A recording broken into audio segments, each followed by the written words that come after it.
పశ్యేతాం పాండుపుత్రాణం ఆచార్యమహతీంచము వ్యూఢాన్ ద్రుపదపుత్రేణ తవ శిష్యేణ ధీమత.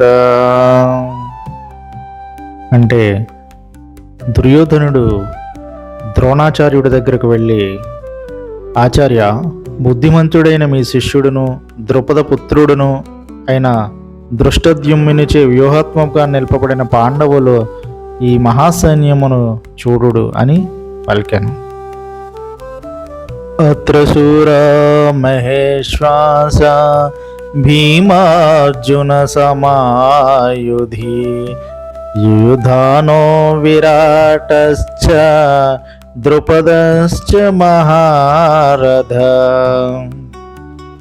దృష్టకేతుశ్చేకితానః కాశీరాజశ్చ వీర్యవాన్ పురుజిత్ కుంతీ భోజశ్చ శైబ్యశ్చ నరపుంగవః యుధామన్యుశ్చ విక్రాంత ఉత్తమౌజశ్చ వీర్యవాన్ సౌభద్రో ద్రౌపదేయశ్చ సర్వ ఏవ మహారథ. అంటే ఈ సేనలో ధనుర్ధారులైన గొప్ప యోధులు కలరు. వారిలో సాత్యకి, విరాటుడు, మహారథి అయిన ద్రుపద మహారాజు, దృష్టకేతువు, చేకితానుడు, వీరుడైన కాశీరాజు, పురుజిత్తు, కుంతీభోజుడు, నరశ్రేష్ఠుడైన శైబ్యుడు, పరాక్రమవంతుడైన యుధామన్యుడు, వీరుడైన ఉత్తమోజుడు, సుభద్రాపుత్రుడైన అభిమన్యుడు, ద్రౌపది యొక్క 5 పుత్రులను కలరు.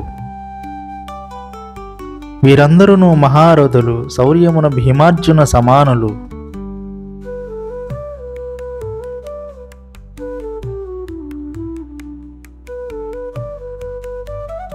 అస్మాకం తు విశిష్టాయే తాన్ని బోధ ద్విజోత్తమ నాయికా మమ సైన్యస్య సంజ్ఞార్థం తాన్ బ్రవీమితే.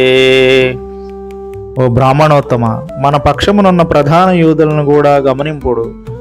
ఈ ఎరుకకై మన సేనానాయకులను గూర్చి తెలుపుచున్నాను.